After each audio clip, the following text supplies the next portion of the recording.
where history's shadows cast long, unsettling doubts, the truth lies buried. From cryptic wartime codes to assassinations that scarred generations, unearth the secrets the world tried to forget.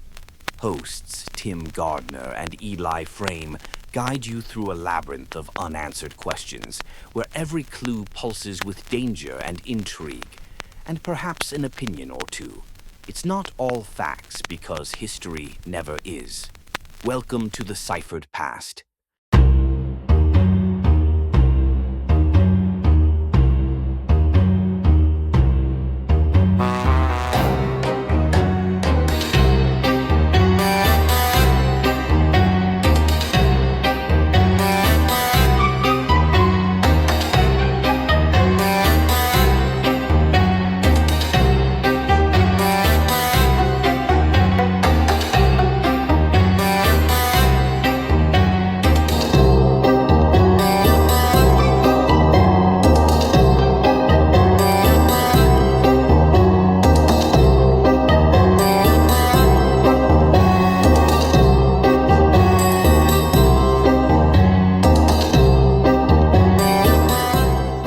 Welcome, everybody, to a new episode of Ciphered Past, episode 62. I'm your host, Tim Gardner. Alongside with me, as always, is Mr. Eli Frame. Eli, how's it going, man? It's going well. How you doing? Good, man. And we're hot up here, bro. It's still in the 90s, and still, we're getting your weather up here. So can I trade it back? All summer, you're going to be like, well, you're sitting there in a sweater vest. I don't know, man. Is that just for Jeff, or is it for... It's for Jeff. Yeah, it's for Jeff. It's for our audience. But, I just was wondering if I could trade you the weather that you have down there for us, because we are hot, and it is... Well, you get the same thing from me, yeah. Yeah. I don't know, man. but one thing tonight, we actually have a really special guest tonight, and I'm really excited about it. We're both excited to have this gentleman on tonight. He just wrote a wonderful Substack article that we'll plug through the show. But a little bit of background on Jeff is Dr. Jeffrey Kaye is a retired clinical psychologist and author residing in Kiau, forgive me, Hawaii, on the Big Island.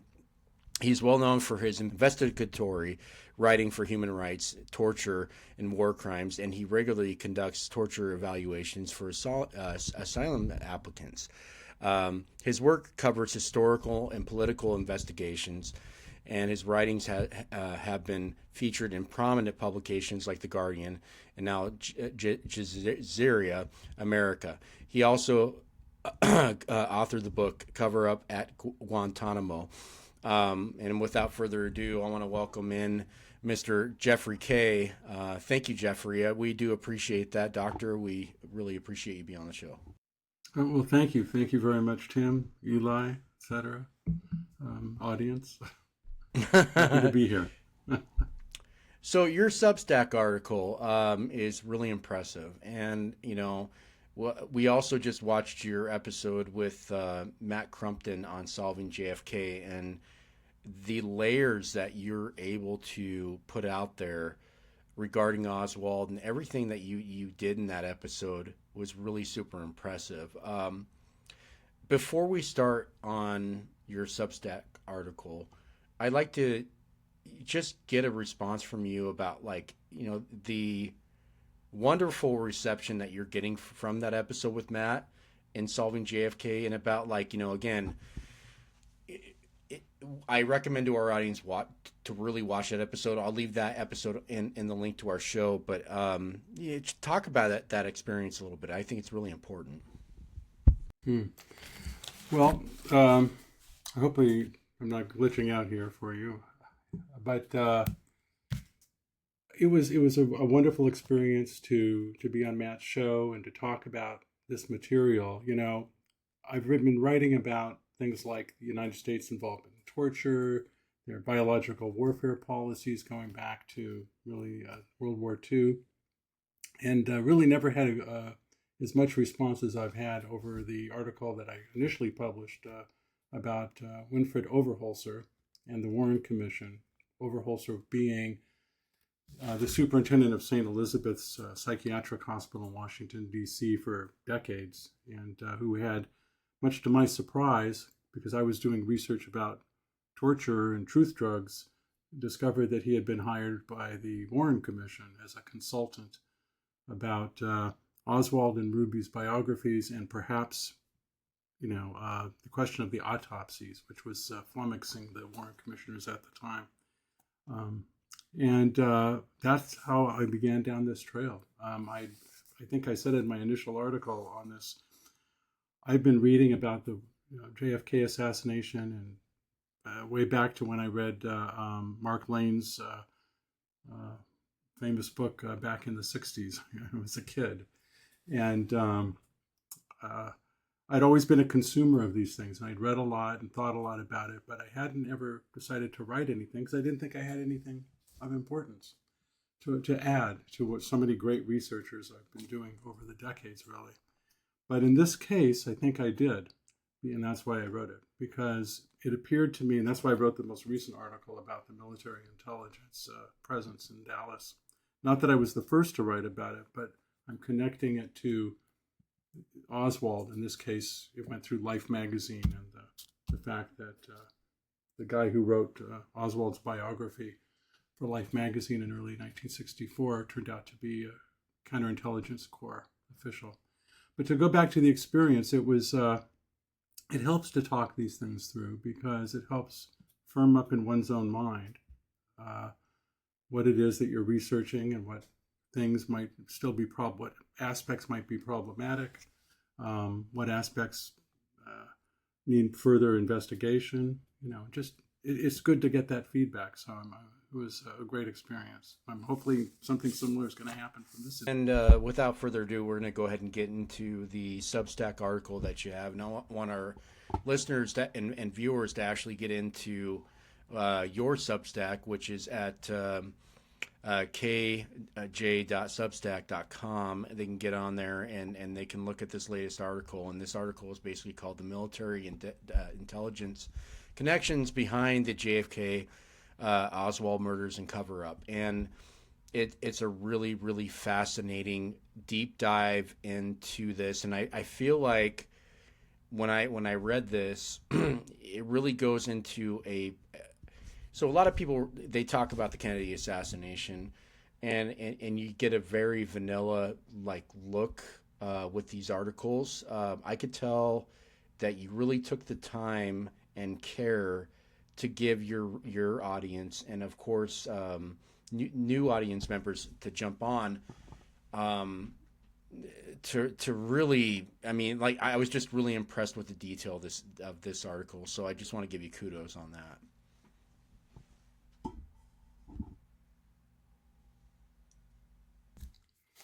Thank you. Well, I try and be meticulous about this.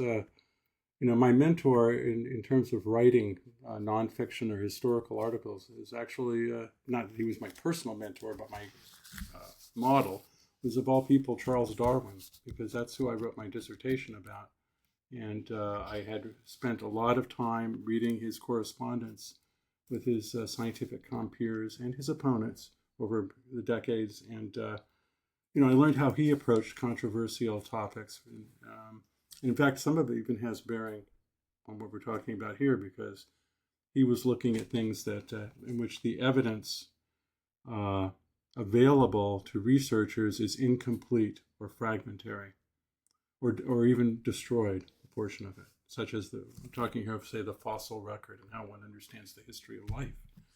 And his approach to that helped inform me in my career as a psychologist, when I was re-establishing the history of life, histories of patients, or say asylum applicants, etc. In which, again, the evidence that you have, and this is the problem all the Kennedy JFK researchers have, right? The evidence we have is fragmentary, and self-interested people are involved in spinning what is available, and then you just have the vagaries of human memory involved as well. So it's a tough nut to crack. You have to be meticulous, I think, in approaching this, or you just get lost. Yeah, and especially with military intelligence, that's the most common refrain we'll hear in this community, right? Is the CIA, and Yeah, certainly that's one hand of intelligence, but military intelligence is one that I feel often gets overlooked or will be mentioned briefly. But I think one reason that we don't hear as much or have as much to read about it is because we know that documents were destroyed um, on the military intelligence side, or have consistently not been released. Say what you want about the CIA, but we have a lot of CIA documents, right? Uh, Comparing military intelligence to that, it's much less. So, um, your article does go through an accumulation of the military intelligence connections around Oswald and Ruby and Dealey Plaza and the investigation. Um, Now, at what point does this analysis of the networks start to infer that there was an operational significance around Oswald, around Ruby, around the JFK assassination?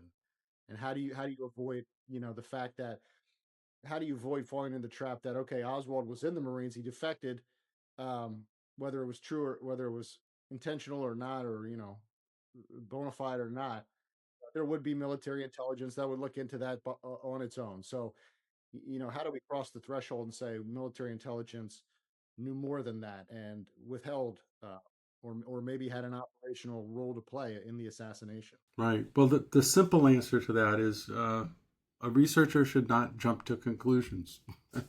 The question I think you're asking is, here I am, and I've seen all these military intelligence figures in key areas or associated with the assassination. Now, I'm calling them key, number one. Other people could say, well, here's other key areas, and they weren't military intelligence. But do you have in Dallas, where my article shows, as people read it, that a tremendous amount of military intelligence figures were interpenetrated with the Dallas Police Department, such that, and I keep finding stuff on this, even since the article's been written, which they were hanging out there every day. Members of the intelligence division within the Dallas Police Department were all military intelligence on one, or at least within, say, Army Reserve within military intelligence. What are all these intelligence people doing in the Dallas Police Department? Or conversely, perhaps it makes the the city of Dallas, with its police department heavily infiltrated with military intelligence types, a good place if you want to have an insider assassination of your chief executive. But that's jumping to conclusions, and in my article, I do not say military intelligence is responsible for the assassination of JFK. I do think the presence of these people, and the reason I wrote the article is it warrants further investigation.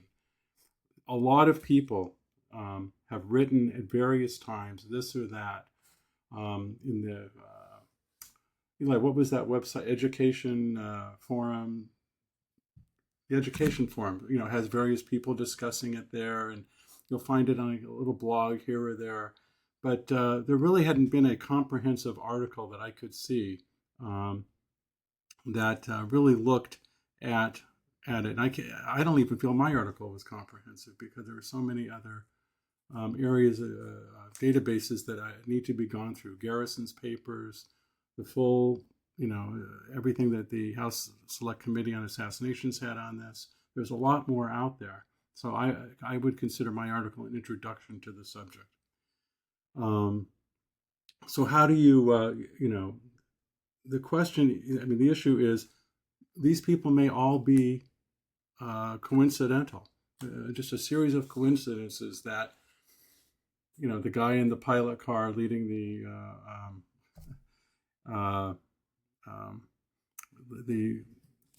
motorcade was in something called the 488th Military Intelligence Division, a kind of shadowy private intelligence, somewhat linked with the military organization that was going on in Dallas, or that two of the Secret Service agents who were there, as I name these people in the article, had backgrounds in the Counterintelligence Corps, the Army Counterintelligence Corps, which, by the way, is a very secretive organization, was a very secretive organization. It doesn't technically exist anymore. It was disbanded in the early 60s, even before the assassination, and reformulated as something, another long name, abbreviation is INSCOM. It's still out there.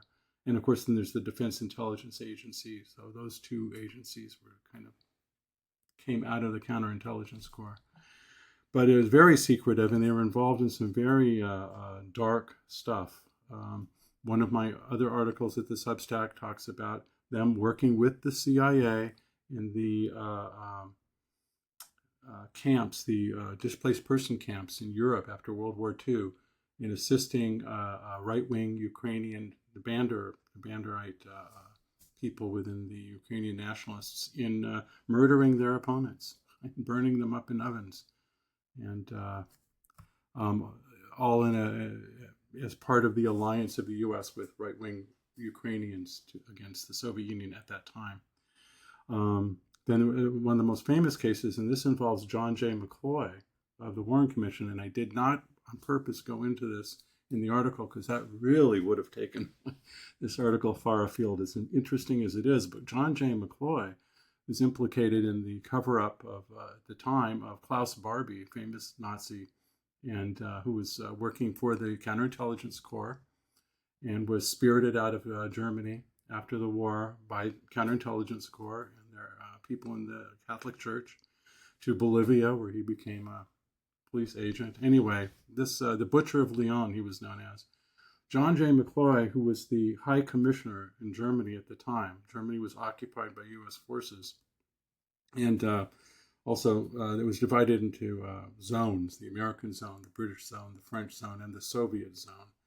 And except for the Soviet zone, the other three zones were run by John J. McCloy until he stepped down in 1951, I think.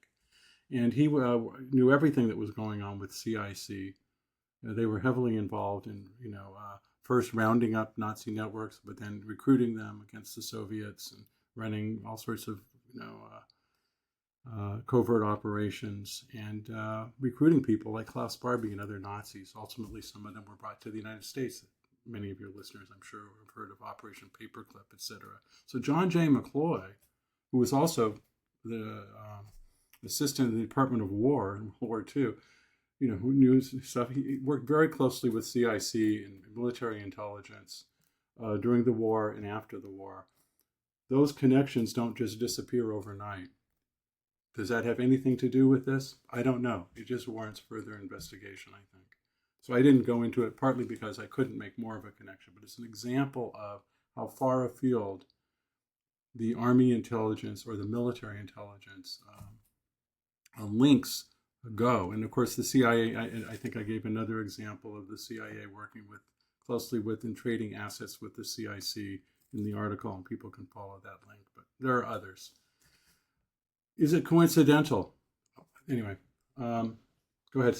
It's interesting that you mentioned that the German kind of relation to this, because there are echoes of Otto Skorzeny being a part of this. There are echoes of different people. I was talking to a colleague of mine earlier this morning, and I'm tending to think that this thing was more part of a global aspect versus like a domestic aspect. And I'm just shooting off the hip here because, if you have these particular connections, either like in France or like in Germany and certain things of that nature, we know Bill Harvey's like connections from Rome to all over Europe, right? It makes me question, right? Like, could all this be at play, like with not just a domestic play, but could this be like a more global play? And I think we should be open to the possibility of that, Jeff. We really should be.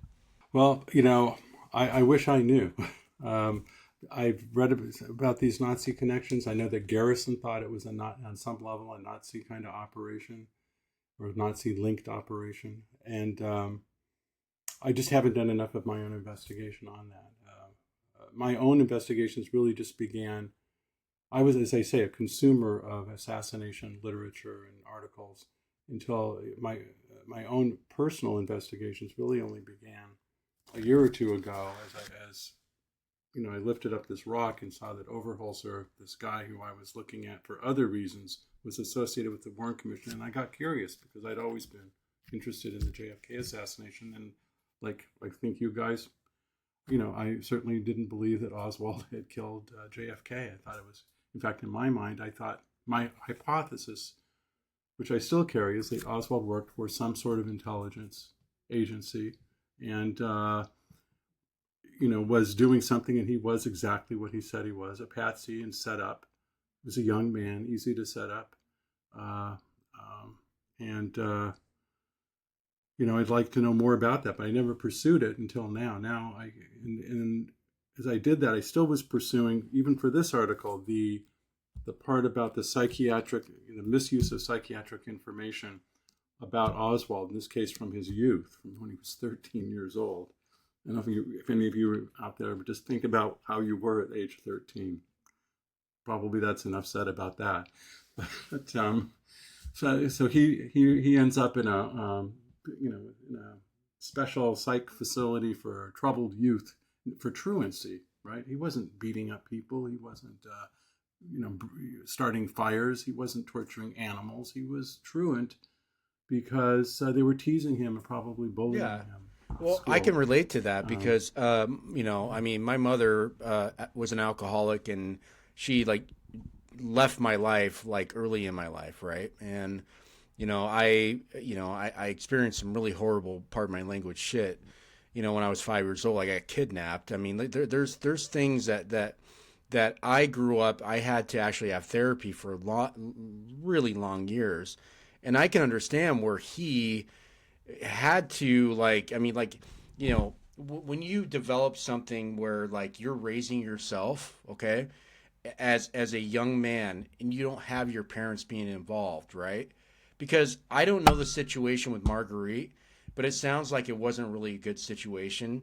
Obviously, his dad died at birth, but I think the situation with Lee is that psychologically, he was raising himself. I mean, the parallel with me, and I'm not making this about myself, but I can understand, is that, I had to start raising myself at the age of 11. My parents got divorced. I mean, it was just and I get where he is coming from. So, again, I'm not trying to make this about myself, but I get where he's coming from when it comes to the fact that, being late, being truant. I barely graduated high school. Thankfully, later on, I actually went to college and, got it all together. But it took a lot of help. And it's really sad because, I feel like Lee, I can relate to him to a certain degree on that. I can relate to a lot of people that and you're a psychiatrist. You're a doctor. I'm sorry. I don't know why this keeps ringing. Somebody's trying so to my point is that you're not the most accountable person at that age because you don't have that structure in your life that you need, right? And I think there's a reason why he got bullied, this and that, because his sense of reality was distorted. If you're a kid growing up without the most fundamental foundation that you deserve, to have a mother and father in this world, that's not too much to ask, right? And so for a kid like that to grow up in a broken home, not by his dad's fault, his dad died, right? But the fact that his mom was not really involved as much as that she should have been. And I'm sorry about this long rant, but I can relate to where he was going through. That's my point. Yeah, he was in and out of orphanages, right? When he was very young, his mom would take him to an orphanage for a while. Isn't that right? And then he was placed into an orphanage. His brothers, his half brothers, or whatever, had also been in that orphanage. And I think he looked to the military, to the Marines, where his half brother was, as a place of her structure and a place to become, to forge an identity that was meaningful to him. And that's what, in fact, he apparently did.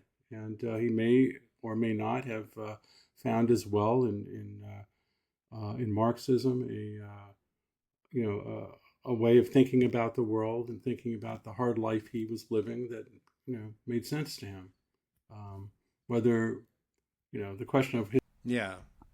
Yeah, but I think the core fundamentals about like how like and that's the problem with me about him is that and I think our audience agrees with me on this is that I'm upset because the fact is that they line him up with like not only like the General Walker shooting, which there's no evidence. There's literally no evidence for General Walker shooting. Okay, and we have a guest coming up to talk about that here in a couple weeks.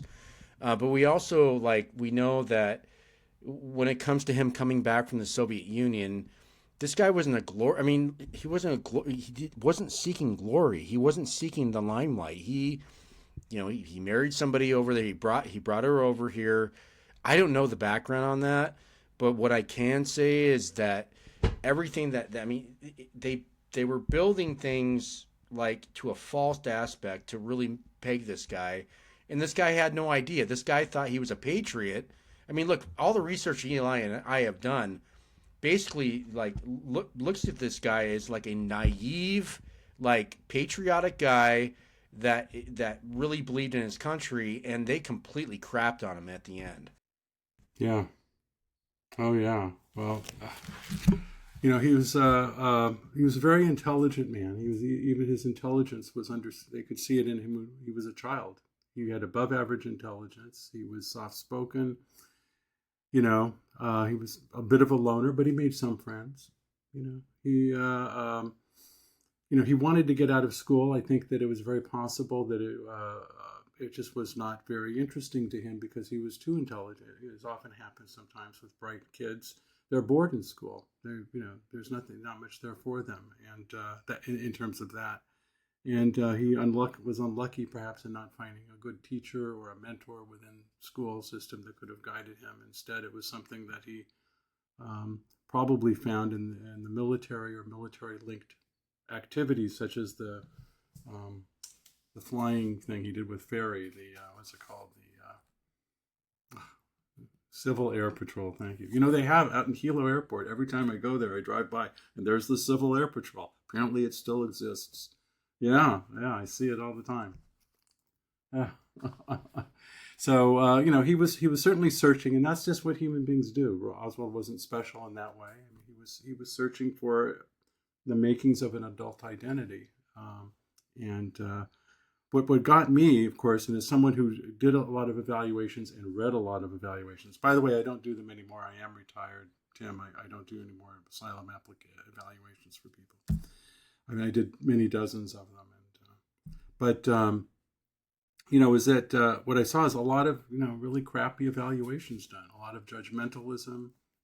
The field is of psychology and psychiatry are filled with people who don't have a lot of life experience. They either were doctors and spent all their time in doctoral training, or they, you don't see a lot of working class people become psychologists, etc. So there's some class bias going on as well. And here, but nevertheless, they did a respectable job, so far as I could tell, with Oswald in '53. And they looked at his situation, and they said, no, this guy doesn't need institutionalization. Don't get crazy about it. He just needs like a big brother. He needs like someone from the YMCA. He needs, understanding. And yeah, some psychotherapy would be helpful for this guy. But nothing about dangerousness or or schizophrenia, nothing like that, psychoticism. But later, the same psychiatrist who evaluated him, this guy Renatus Hartogs, gets a hold of the idea that Oswald, or he's brought to his attention that Oswald is the guy who he evaluated way back in 1953 when he's 13 years old. And I think he thought he could cash in. He just went crazy. Oh, he just went along. Or either that, if you want to be cynical, or he was paid to turn. And he started leaking to newspapers. Oswald was potentially dangerous. He had steely, cold eyes. He was an incipient schizophrenic.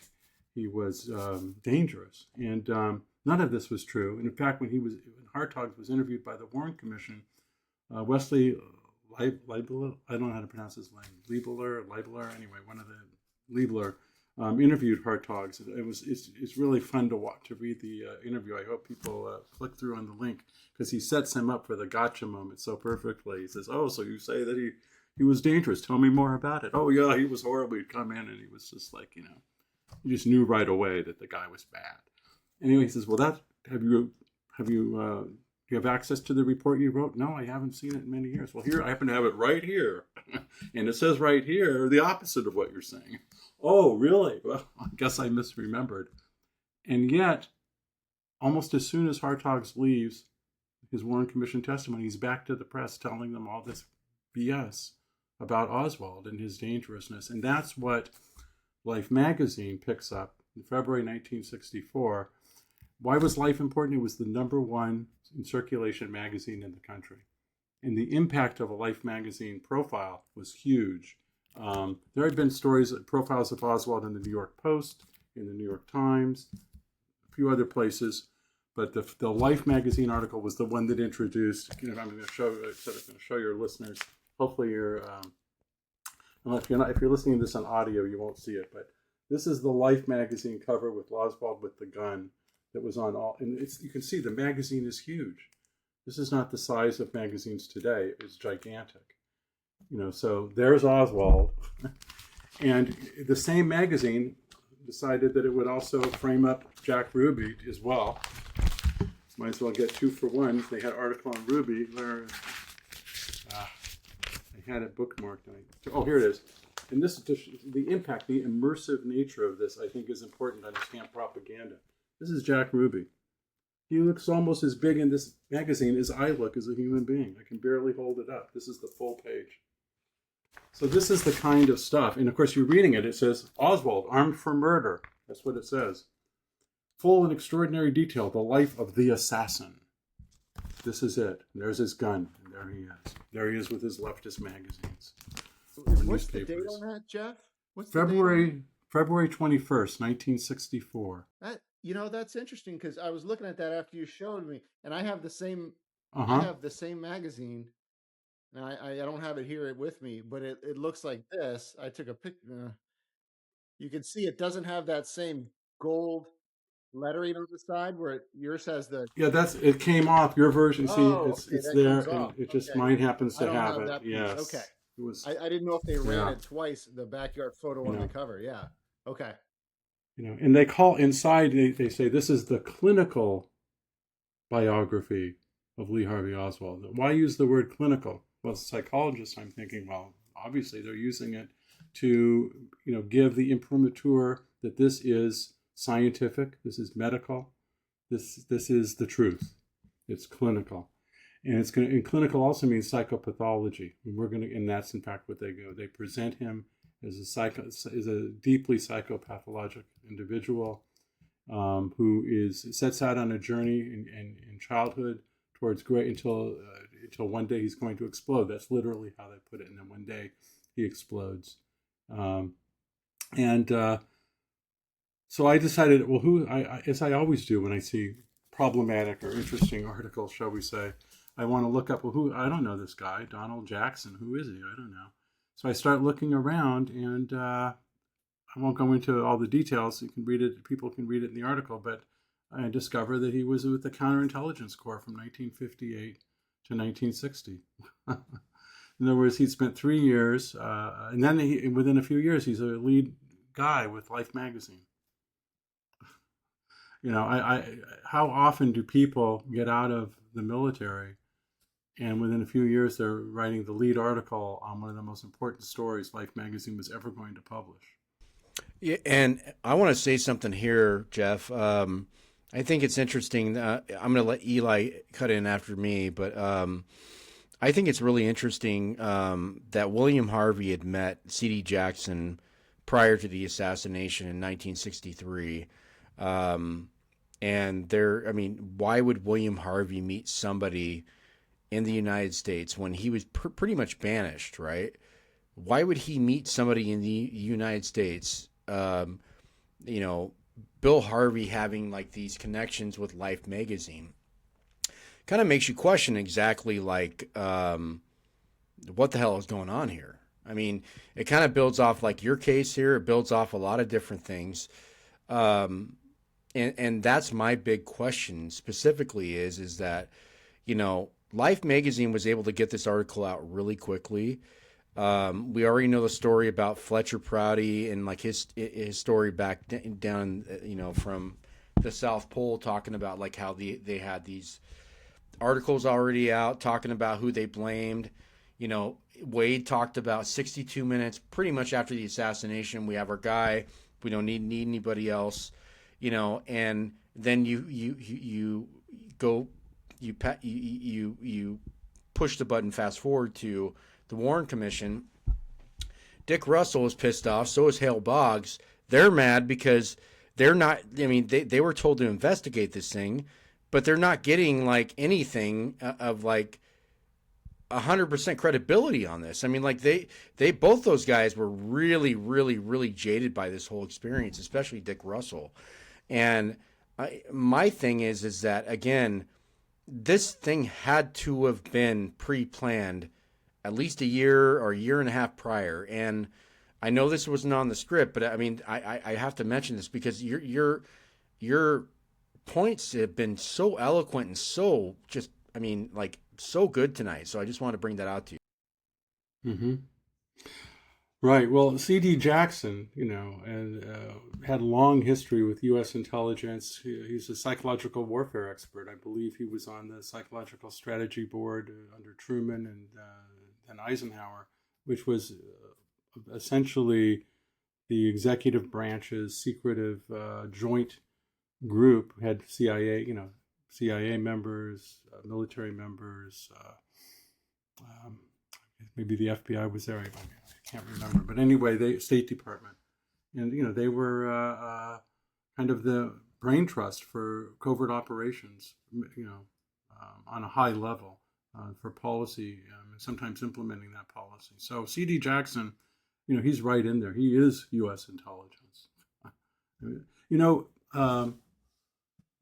A guy I knew, having written about torture and investigating, Guantanamo and other things, CIA, over time, I can't say that intelligence agents like to talk to me. they don't. And so, but there was one guy who was kind of friendly and talked to me, and he said to me at one point, Jeff, you write about the CIA, or you write about, JPRA, this is the Joint Personnel Recovery Agency, or you write about the DIA, all these things, it's all one. It's all the U.S. government. And yes, you have agency competitions, you have differences in the fields in which they're supposed to be working, but there's basically don't get too into whether it's, say, the CIA versus, say, military intelligence. And that's, I think I would make that point about my latest article. It's not that I think one should supplant the idea that the CIA was responsible for the Kennedy assassination with the idea that, no, military intelligence was responsible and the CIA was somehow just dragged in after the fact to help in the cover-up. Is that these agencies are very interpenetrated. I hope that comes out in the article. And what surprised me is how interpenetrated they are with police agencies in the United States. I should have known that. But I thought, because in modern times that's the case, right? We see these fusion centers and everything where the intelligence agencies are working with the police, immigration forces. But, as an example of how weird and incestuous all of these agencies are, part of my research for the U.S. Biological Warfare Program, I was truly shocked to discover that, people are familiar with MK Ultra or Operation Artichoke, the CIA's mind control efforts, which were aimed in large part towards interrogations and torture. And then in 1949, a secretive blue panel military setup panel to look at the feasibility of using biological warfare and really using it and implementing it, integrating it rather into military plans, had a presentation one day. And the FBI was there. They were asked to sit in. And the CIA came and said to all these biological warfare scientists, told them all the stuff about MK, such as, it wasn't called MK Ultra then, it was Bluebird or Artichoke, and it was about interrogations and using drugs and hypnosis and electric shock and all these things, and how they, and what kind of cocktails they would create to create amnesias in individuals and control them. Why were they telling this to a panel of military officials and scientists who were supposed to be discussing biological warfare? And at one point, the CIA even said, we haven't even told this to the FBI yet. It's like the FBI guys who were there, like hearing it for the first time. We hadn't even briefed them yet, but we're briefing you first. This was a military panel. So why do I bring that up is that the relationships between different aspects of the intelligence agency, various intelligence agencies, and the military, non-intelligence military departments, is far more advanced than I think we normally give it credit for. And these things also include social circles, shall we call them, or cultural or social circles in which these people interact in other ways. People are obviously familiar with the Skull and Bones at Yale University, and they talk about that in the conspiracy. Maybe it's all Skull and Bones people, but that's just one example, right? The sociologist C. Wright Mills, writing about the ruling class of his time, laid out in his books the different ways in which elements of the ruling elite interact with each other. Private schools, social clubs, they intermarry, right? They belong to associations. They belong. Oh gosh, I wish I could remember the things you come across when you're researching, right? One of these guys in Dallas apparently helped establish the Association of Foreign Intelligence Officers. Oh, that guy Crichton, I think, helped establish, and they all get together and they have conferences and, this guy I was once offered to join the AAF. I can't believe, I think it was sarcastic from an intelligence guy. He says, "Oh no, you'll just get there. You'll just get stuff in the mail. Don't worry about it." I said, "Well, I don't know. I was scared. I thought he was setting me up or something. So I didn't. I should have done it though. Who knows what I would have learned." But anyway, these are important things to consider when we're thinking about, I think, the JFK assassination, because if there are a number of things we just don't know. Either we don't have access to it. Sure, some of this stuff was destroyed, but some of it we just don't have access to because it was discussed. In this case, I think the JFK movie and Oliver Stone kind of had it correctly. So, some kind of networks of intelligence people and corporate people, military industrial complex, etc., of which, like in Dallas, there were Texas Instruments, etc. I forget the name. There was another big corporation there. Anyway, or wherever they were, they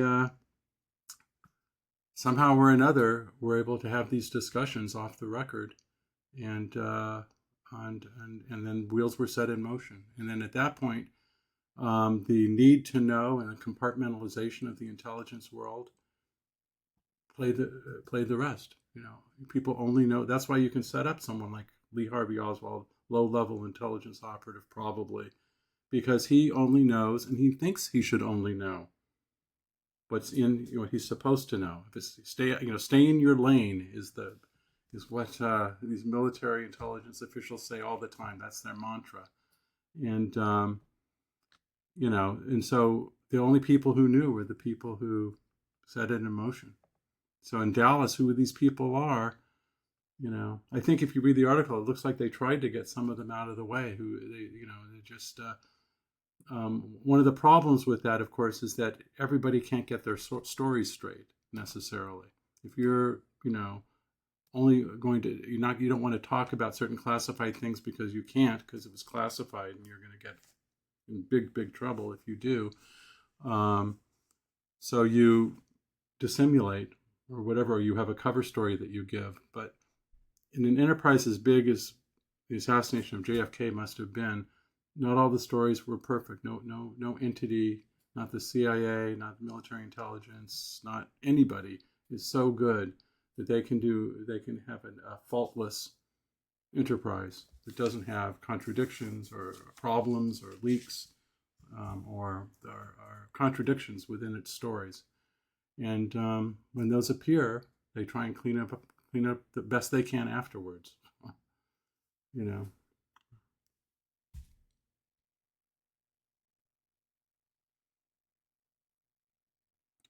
Right.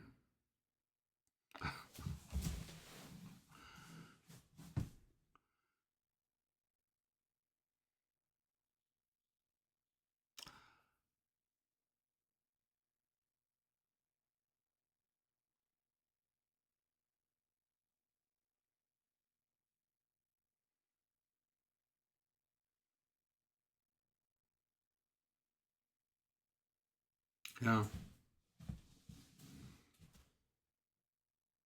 Yeah. Right. Right. Well, I put that up at the front of the article because I think it was the most extraordinary quote I found among the various things I saw. What Reich was a operations officer, which is they call S3. He was responsible for a lot of day-to-day operations of the 112th military intelligence corps in the Dallas, San Antonio area, and he was being interviewed by Timothy Ray, himself a colonel in the military, who had been hired by the ARRP to supposedly not investigate, but at least have discussions with people who showed up in the documents to try and get more background, etc. However you want to conceptualize what the AARP was doing. And Tim Ray was talking to this guy, and he was saying, well, Mark, and Colonel Reich was very upset. They were talking, Ray said something about, well, didn't you say something about military intelligence being in Dallas the day of the assassination? I mean, doing things in Dallas, had agents in place in Dealey Plaza, let's say. Reich, he lost it. He's almost incomprehensible if you read the interview. He's like, that damn Mark Lane. He's setting me up. Maybe they talked to some privates, but not an officer like me. I would never say this. And he's all discombobulated. And then out of nowhere, he says, and the transcript gives bold italics, meaning it's emphasizing as it transcribes the recorded interview with Reich by Tim Ray. Everybody in the intelligence field around here knew Oswald, and everybody knew Ruby. Okay. And so Tim Ray just let that drop. And then much later in the interview, he comes back and says, I thought, well, you let it drop. What's that about? How could you let that drop? But he does come back to it. He says, you said here that everybody, he used a different word than knew. Everybody was familiar with Oswald and Ruby or whatever. And he goes, oh, yeah, well, we always did clippings on interested individuals. If someone was kind of a rowdy, we'd open a file and put clippings in it. And that's how we knew. It didn't make sense. That's not really what he was saying. He was saying, well, was everybody reading all these clipping files? I doubt it. Why? I think my supposition, and again, this is a hypothesis, but everybody knew Oswald because he was in the intelligence community. Everybody knew Ruby because he was in the intelligence community as well. He was an asset. I don't mean he was an agent. He was an asset.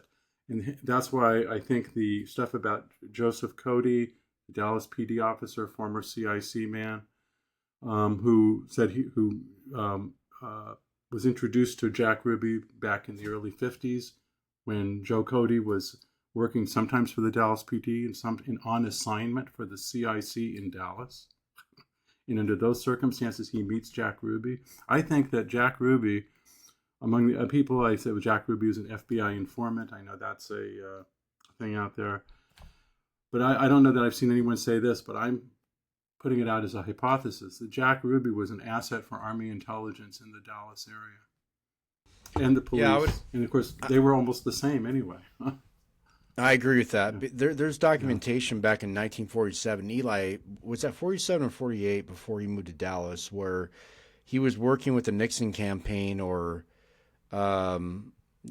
it's really interesting that they had gotten him out of like a situation, but it was documented that Jack Ruby was working with the FBI and the Nixon campaign in as early as 1947. Was that? Am I right about that?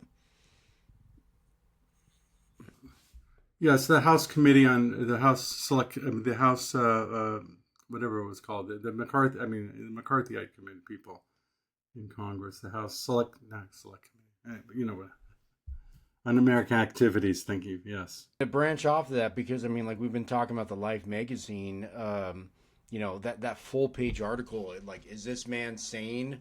You know, and then like, you know, you have like literally the cover of the that has like the, you know, the murder weapon of the president, and you also have like the murder weapon of JD Tippit on there, which is ridiculous. And you have a magazine that basically this guy's holding up.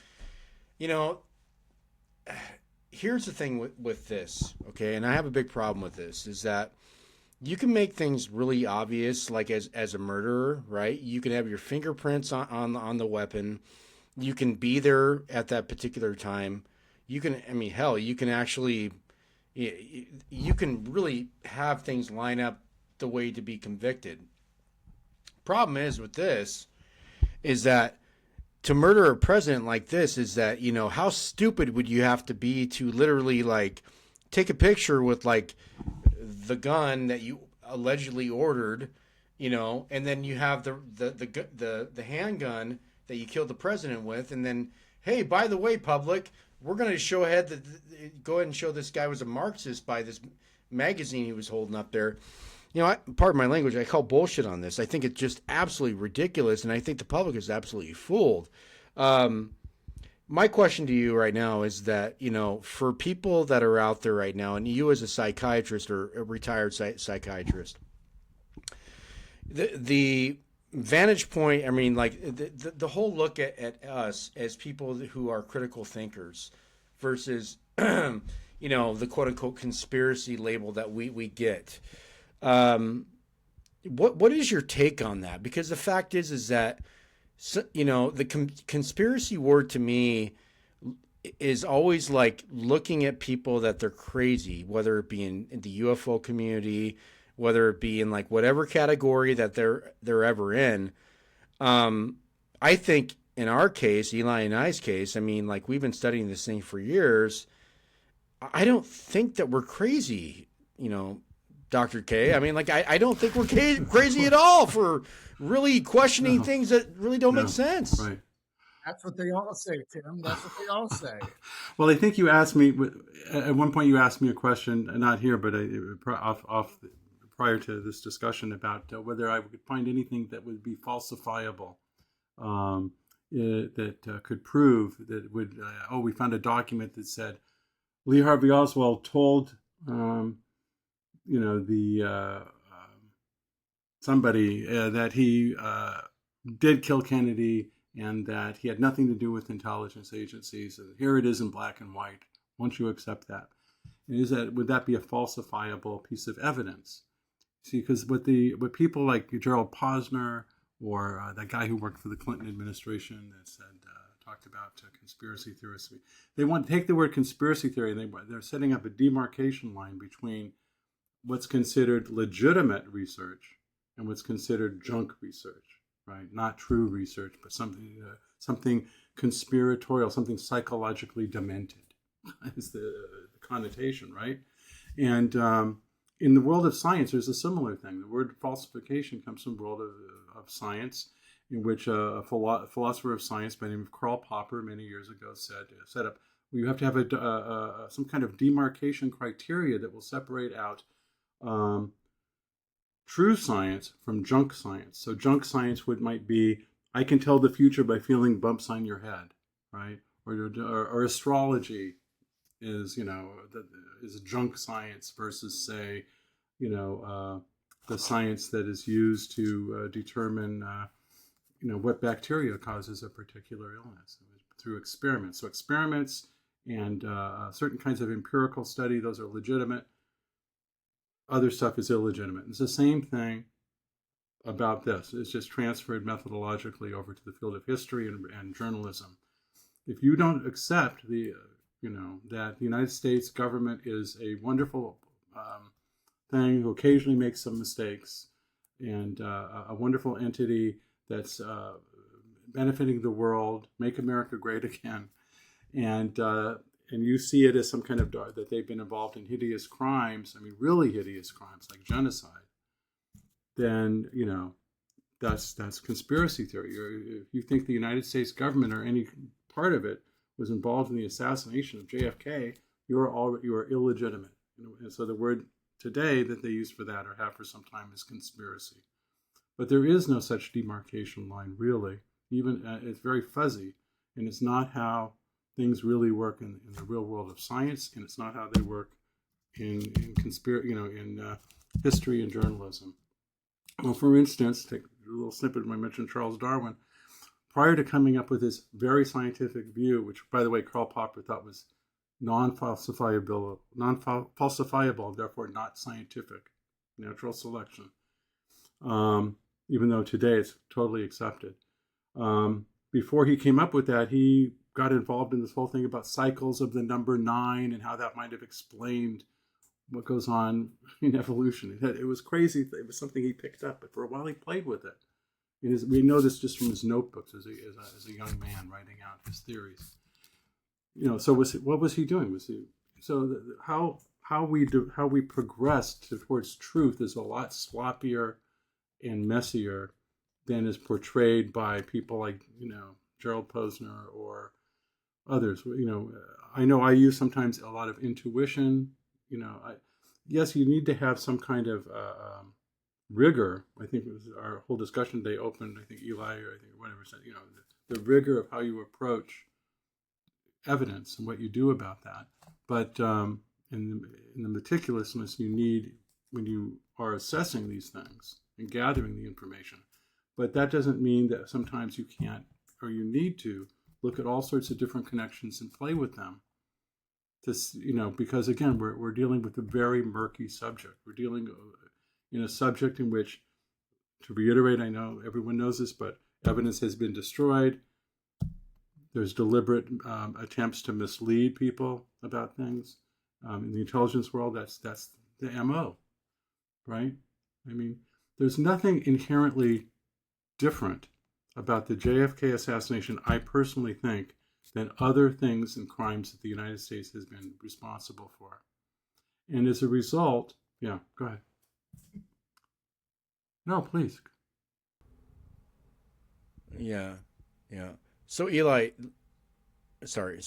I'm sorry. I so reading your essay, like you mentioned Underhill, okay? And Eli, I'll let you cut in after this. I apologize, but I mean, the Underhill thing has always been a sore subject for me because I really believe that that document is so damning to me.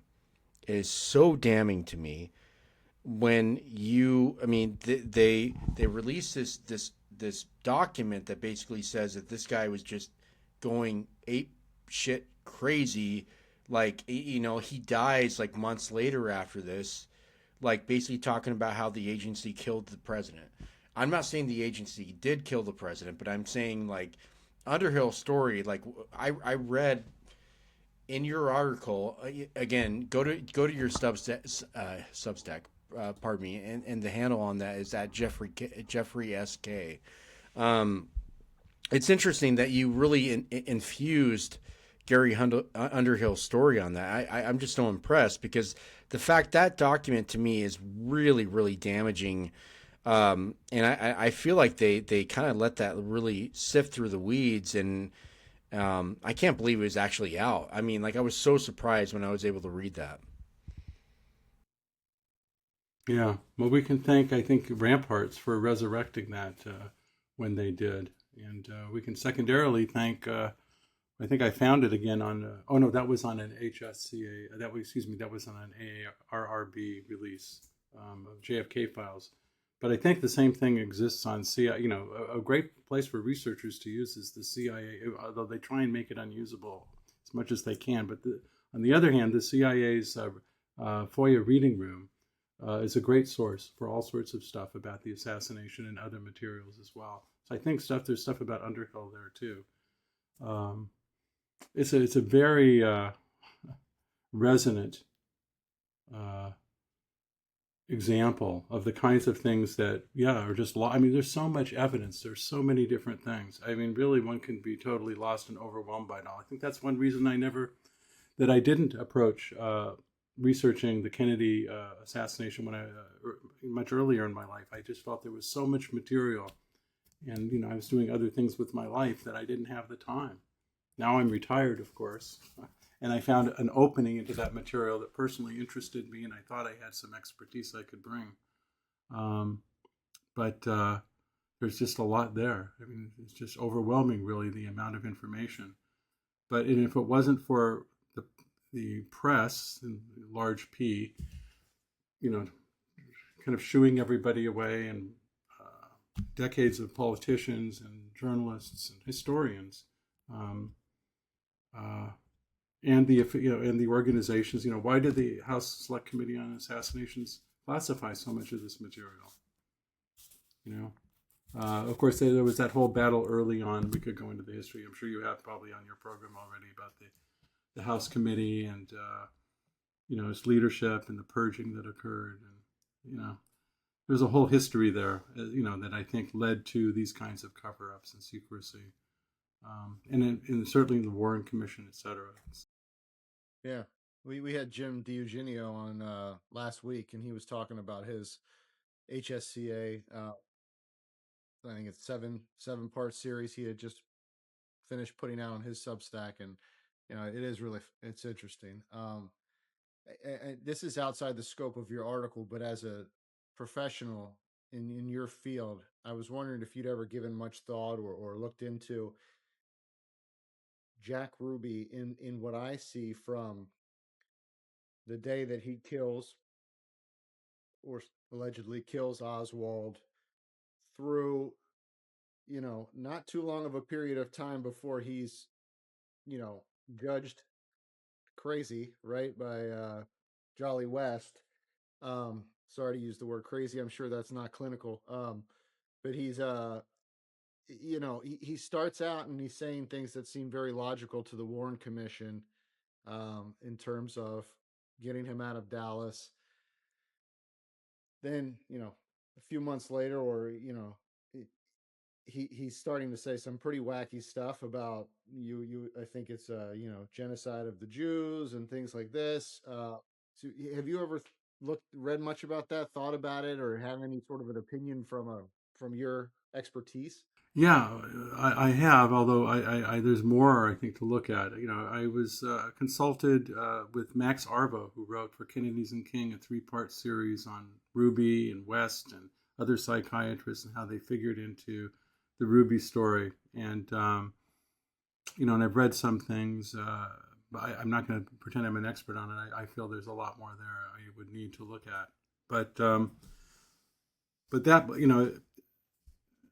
it would be very odd that Jack Ruby, and not to mention the timing that this happened literally the night before he was supposed to meet Louis Joylin West, who was an MK Ultra CIA-linked psychiatrist, who had been interested, and Max Arvo lays this out well, had been following and intervening in the Ruby case almost from the very beginning. And he was not the first, by the way, to call Ruby insane. That was Roy Schaefer, psychiatrist, who was they thought they could show that Ruby had serious issues and was temporarily insane at the time of the assassination of Oswald.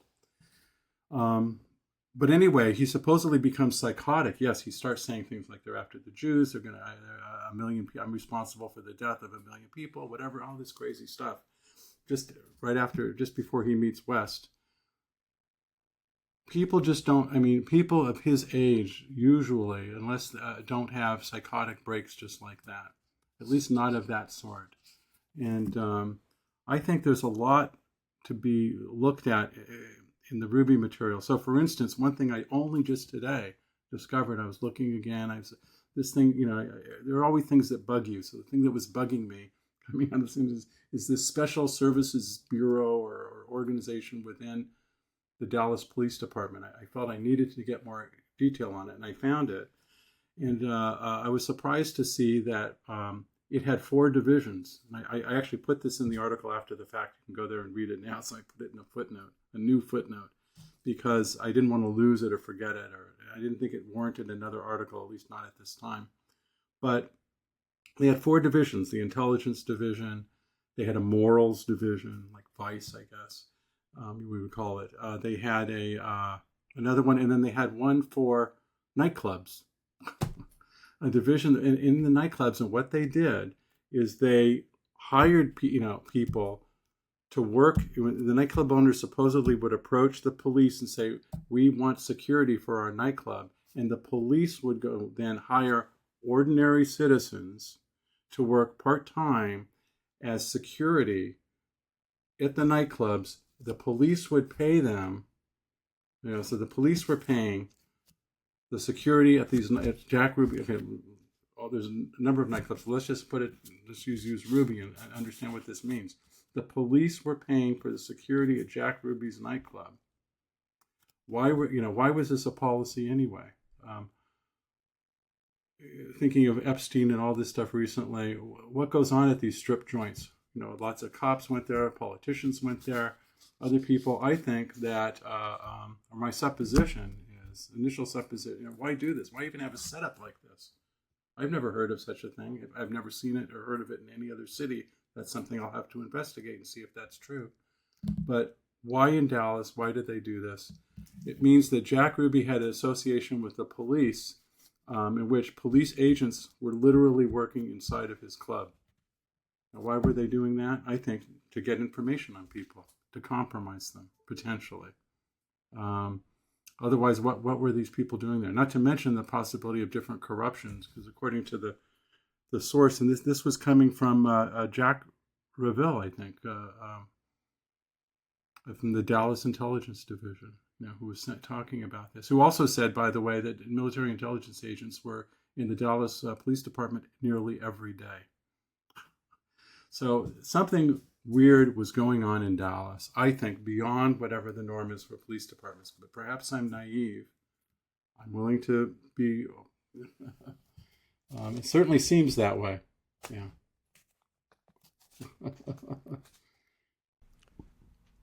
No, you're not naive at all. I think the way you have to look in this... No, God, no, you're not naive. I mean, ask Eli and myself. I mean, like, we've interviewed like so many guests, and we always ask that type of question about like coincidences. And the thing for me, which is really interesting about this whole case, right, is the Paines, right? So you have the Paines that are involved with this, but like everything is so structured from late 1962 all the way to when, pretty much, Oswald gets killed, right? So, they're planted into these sectors. And we have this one guest on that we have. His name's John Gagne, and he wrote this book called Unguided Patriots.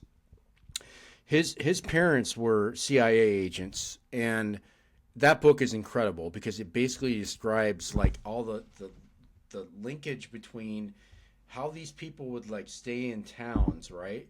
And if they were called upon like an agency, they would move to a certain area, right?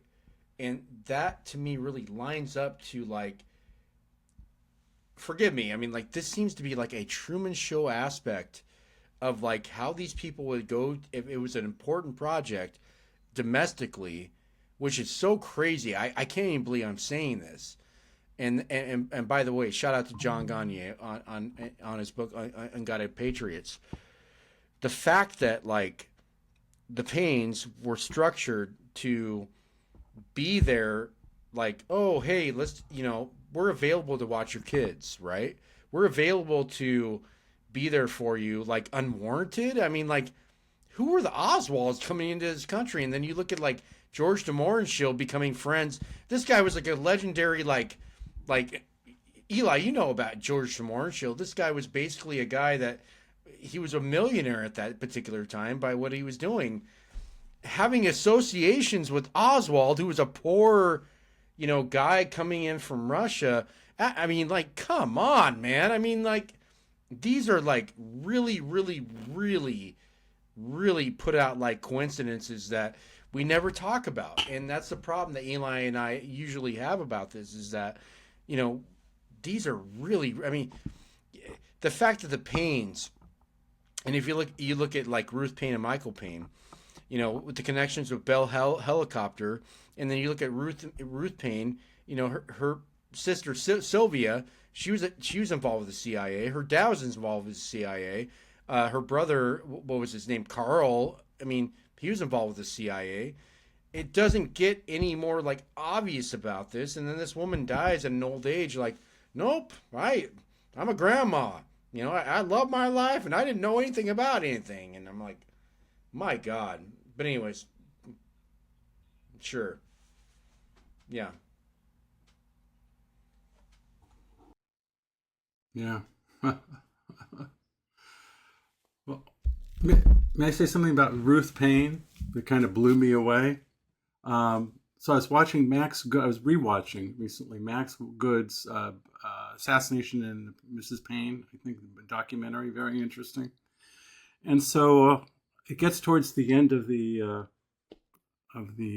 documentary, and she looks to the camera at one point. I don't remember if they're asking a question about Oswald or she's just saying something about just how Oswald was kind of crazy, and he was certainly possible. It makes sense that he could have done the assassination. She looks at the camera and goes, "Well, he was dyslexic." Now, why would that blow me away? Because if you read one of my earlier articles, you read the article about the the Artichoke Conference, and the one that laid out the CIA psychiatrists working for the Warren Commission and the secret session they had with Dulles and McCloy and various legal staff to talk about Oswald's motivation.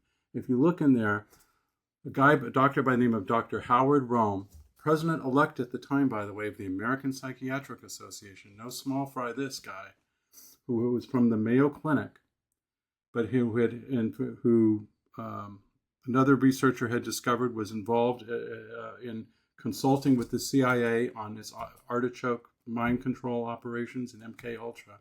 And I detailed all of that in that article. In that article, you'll read that Howard Rome had a pet theory about Oswald. His pet theory was that he was dyslexic, or that he must have been dyslexic from looking at his letters and correspondence, and that the frustration from being dyslexic helped feed the kind of angst he had that would later lead him to be an assassin.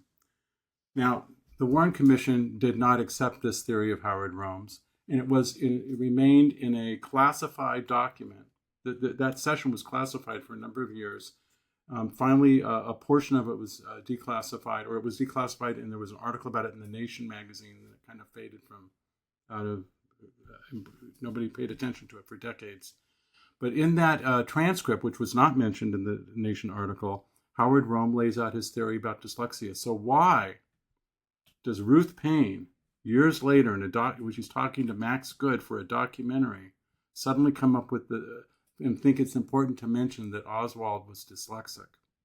Now, is that could be a coincidence, but I think she must have had access to this guy's CIA's pet theory about dyslexia, and either she believed it, because by the way, she was a school psychologist in her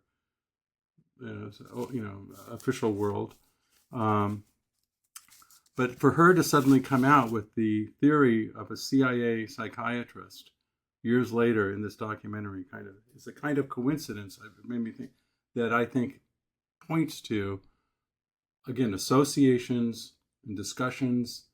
And if we are to assume that Lee Harvey Oswald was set up for the JFK assassination, which I think we all agree on, and if we are to assume that therefore there had to be a plan behind that, and a plan and a narrative that they meant to construct about Oswald, and probably multiple competing narratives about that, because just to confuse people, one of them had to be this kind of throwaway, toss away, dyslexic Oswald theory, and and here it is surfacing years later, just as also I was blown away, went to hear Gerald Posner pick up on another theory that had been laid out in that same session about how Marina Oswald wouldn't sleep with her husband the night before the assassination, and as a result,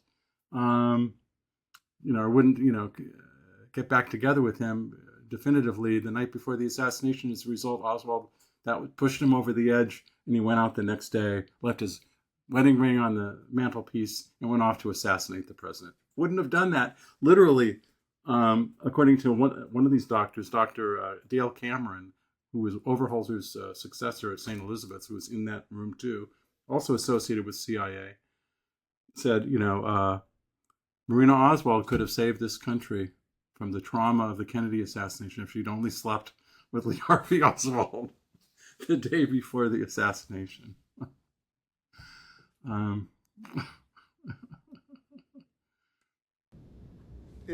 That reminds me, I think there's another one about the washing machine, right? Where I think he wanted her to come out and move in with him, but he didn't have a washing machine, and she wanted to have a washing machine, so he refused to come move out with him. But that gets to something you mentioned in your article, which is the construction of Oswald's biography in the Warren Report. It's such a large part of the Warren Report itself, and it seems to be, on its face, they cannot give, and they never ended up being able to give Oswald a true motive for killing the president, for pinning that on him. So, I interpreted your article and everything else as they went to all this pains to do this whole biographical sketch and bring out, Hartogs and this from being young and having these issues. He shows up in truancy, getting in fights with Marina about different things, just to kind of paint him as this guy who could kill the president. We don't know why he did, or he said he did, but we spent 500 pages here in the middle talking about his bad childhood, and you can imagine that this guy could end up being somebody who would do that, even though he hadn't really done anything violent in his life that we know of. Right. Yeah, the biography was a key, as I noted in the article, it was a key part of the setup in the Warren Commission report and in the setup of Oswald, is you had to have a motivation for him. And they don't give one motivation, it's true, in the end. Although actually they do, excuse me. The one they do take is from Howard Rome. They don't settle on one. I think that they lay out a number of things, but they don't say anything really good about him. They just lay out all these bad things. Probably, but at the end, if you read the section on the Oswald biography in the Warren Commission, they say, well, in the end, he wanted to be a great man.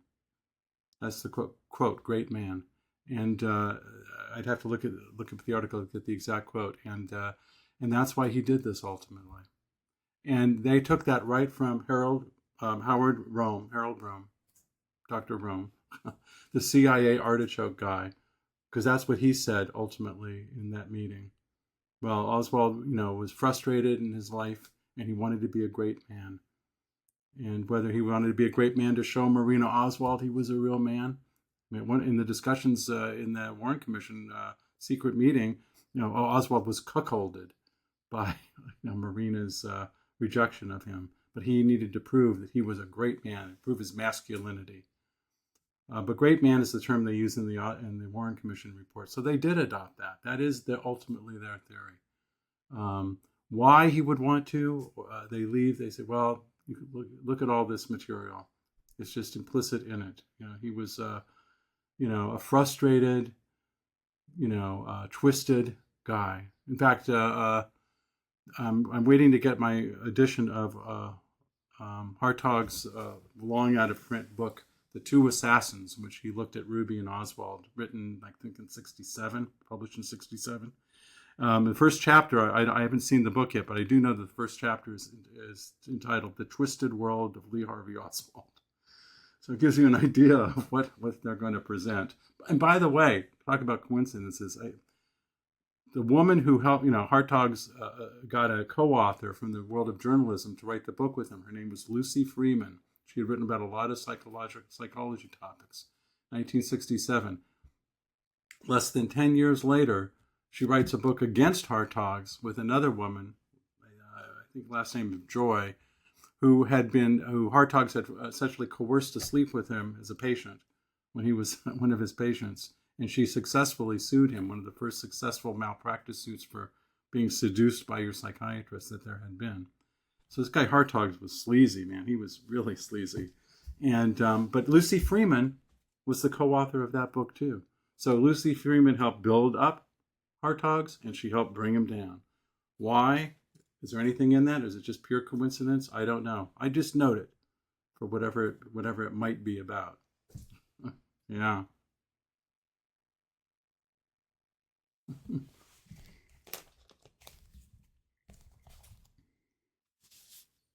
Well, like Priscilla McMillan, like being the interpreter for Marina Oswald, we see that her account, like, obviously, I mean, like, Jeff, I want to talk to you about this in future episodes, but I mean, like, we have to do a part 2 coming up here. But, I think the thing for me, what I find so troubling about this is that, if this guy was just basically, somebody that wanted to be somebody, right? Which I think is bullshit, because the fact is that, I think between the three of us, we know that this guy, he felt like he was working for something. Okay. He wasn't trying to get glory. He was basically, he thought he was a part of something. And that's the big thing that's a problem with me. So I'm going to lay it out to you guys. Okay. So he has associations out with the Paine family. The Paine family has connections to the book depository. Okay. The book depository is the prime building for the motorcade route in that parade that has the president. Okay. So you have that one aspect there.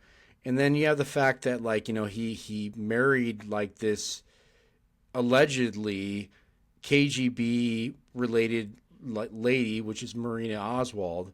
So you can stack things up and up and up and up and up and up, but you don't have hard evidence for any of that, other than the fact that he did work at that building.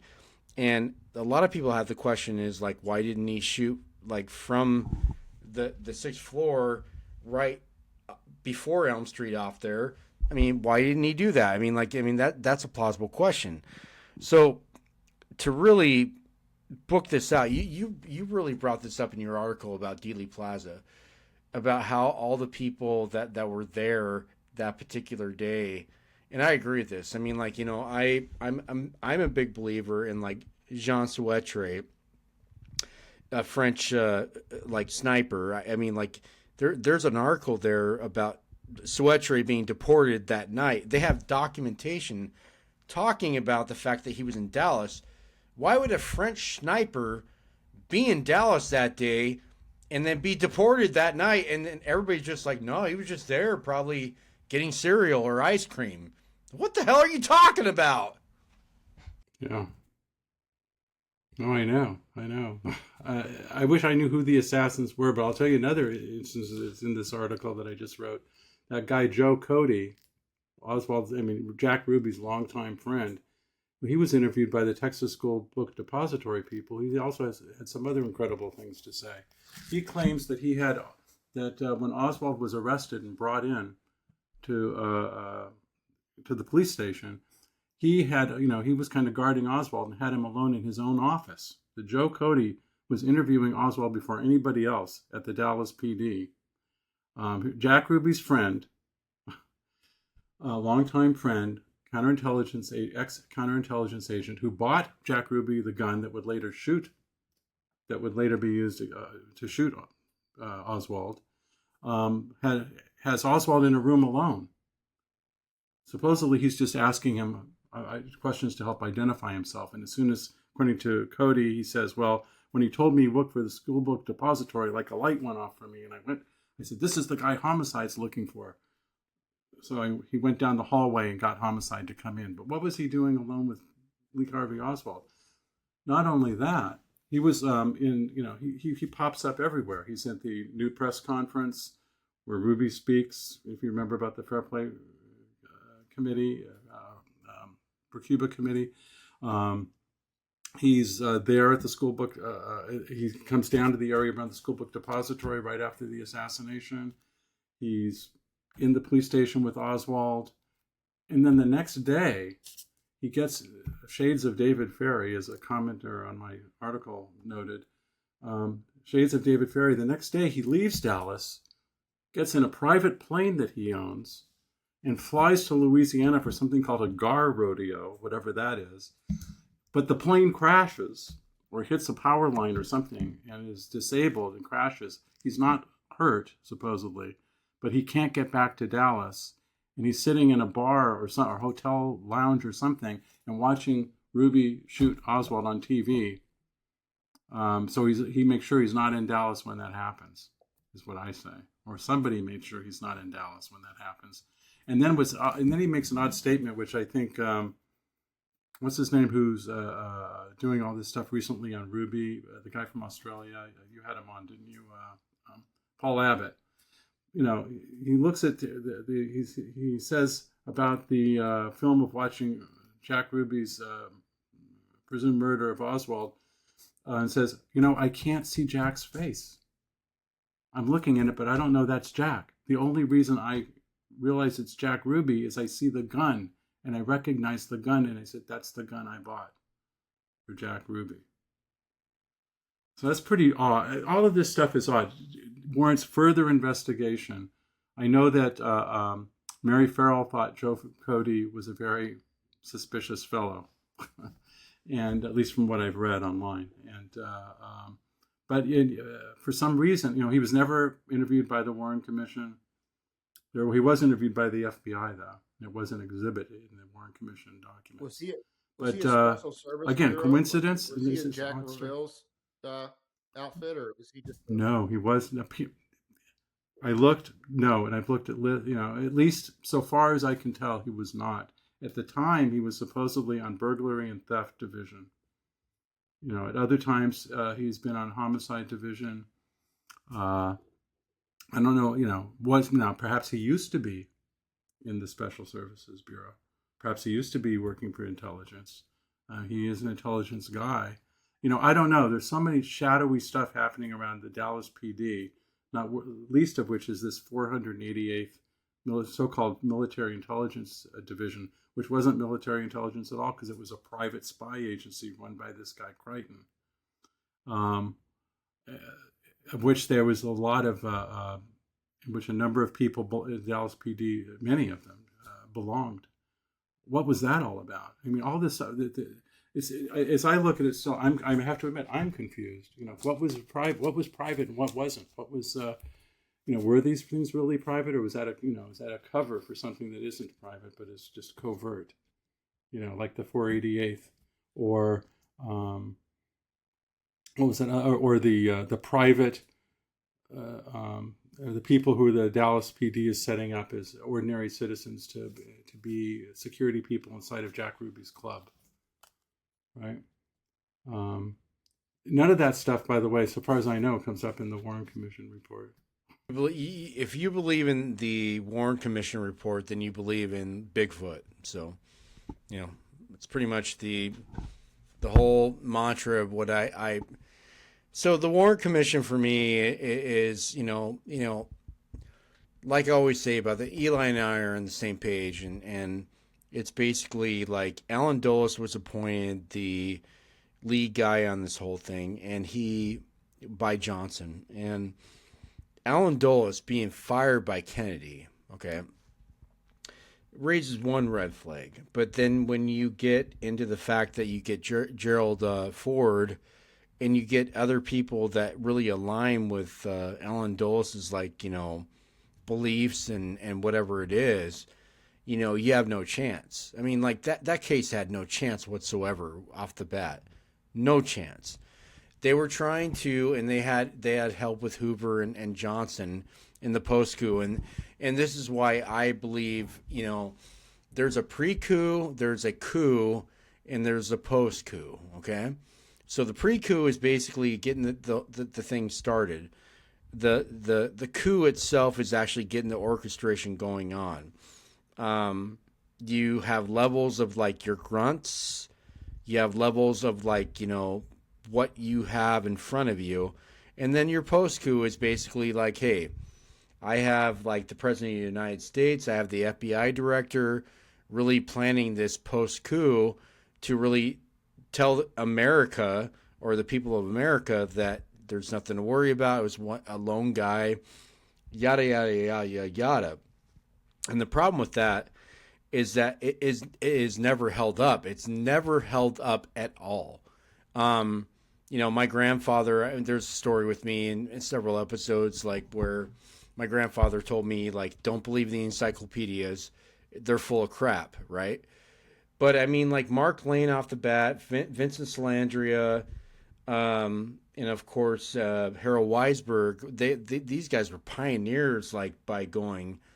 I mean, we're intelligent. We know what's going on. I mean, like we're gonna call bullshit on this whole thing. I mean, and rightly so, because the fact is, how often do we critically think about what's going on around us? I mean, Eli and I talked about this like several episodes. I mean, people always worry about their bills. They worry about their cycle of their family, and rightfully so. I have 2 kids. I love my kids. I'm busy. I have a job. I have a lot of stuff going on, right? But I think at the end of the day, I mean, like, this is like, if we can't see this as a public of all of the things, especially in your brilliant article that you wrote, the bullshit that is out there. I mean, like, how dumb are we as a society? I'm just have to question that. I think it's a question everyone who gets involved in this or other scandals, deep scandals of the United States, must wonder why they don't get more traction. I think it's got to be a complicated answer. Meaning, there's some of it is, as a psychologist, I'll tell you that one thing I keep coming back to, and that influence that I was never expected the power of this when I started out in the field. It only came to me after repeated interactions with many hundreds of individuals in a professional way, is the power of something, a psychological phenomenon known as identification. And people identify with the country that they belong to, in the society and the culture, and even the ruling class of that country.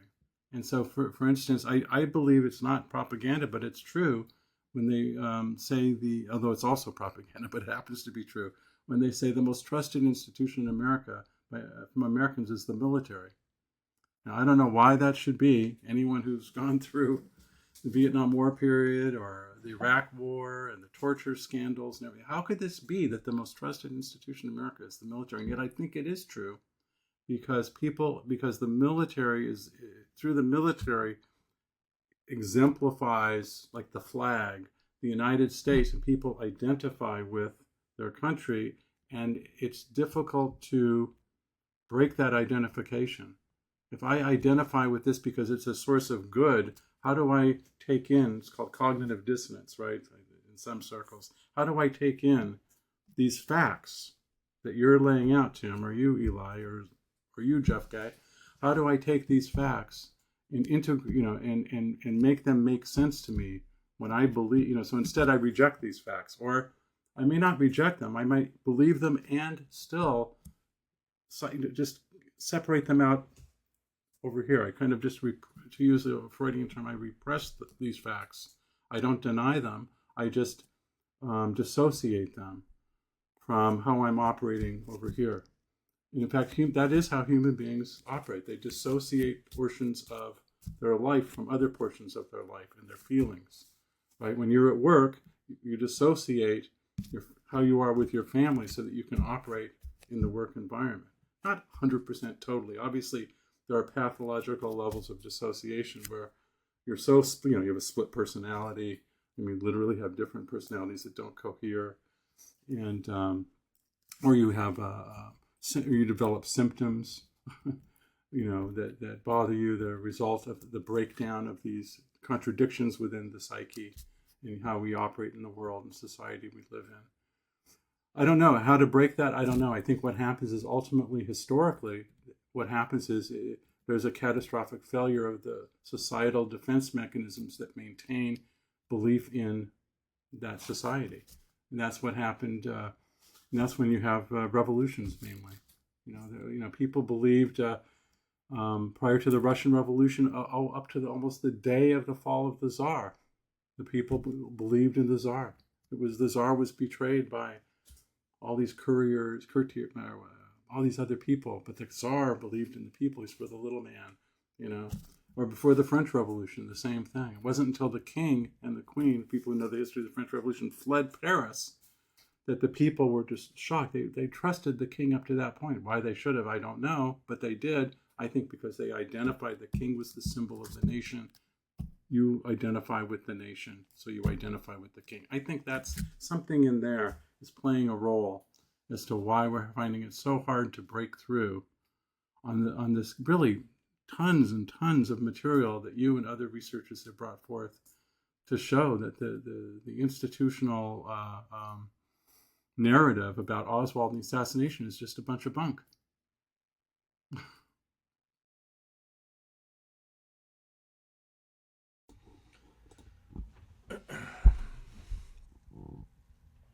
Yeah. But we're living like in Atlanta purgatory right now. I mean, like I mentioned in a couple of episodes ago, I mean, like we inherited a lineage of purgatory. And that's the problem that we're facing right now.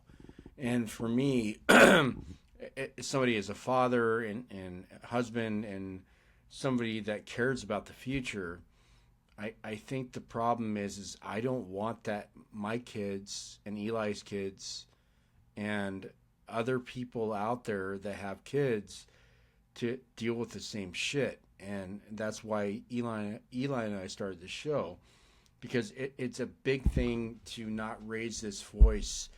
We have to really press this, because when Ben Shapiro talked about that JFK's assassination was insignificant, okay?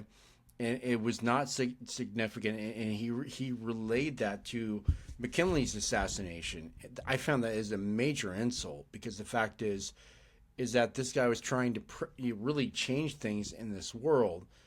And that makes me really it rubs me the wrong way that we're okay with where we are today. We can't be. You're a psychologist. I mean, like, psyche. I mean, like, that's why I feel so comfortable talking to you, because I have my own, people that I talk to about like my mental health, and I respect you so much. And the fact is that I thought you brought that up just a couple seconds ago about how people are just regimented to really go into what they deal with every day and not think about the bigger picture. It's going to come back and bite us in the ass. It really is. We have to really recognize how we got here and why gas prices are $6-7 a gallon, why we're okay with where we're at right now, and we accept that. The fact is that, we had a U.S. elected president who was shot down on American soil, and nobody really even cares about it today. Nobody does. We have a group. We have a group of people like Eli and I. We lead this whole thing, and it's a big problem because we try to put our voices out there. We get shot down every day. We get beaten down, and it's a problem. And it is a major issue in our society to know that, like, with the electoral votes that we put out there, with everything that we put out there, with when it comes to like where we're going in the future, we don't have the power anymore. We never had the power since November 22nd, 1963. And so, anyways, I'm sorry about the rant, but I mean, like, you're more qualified than anybody I know to talk about this.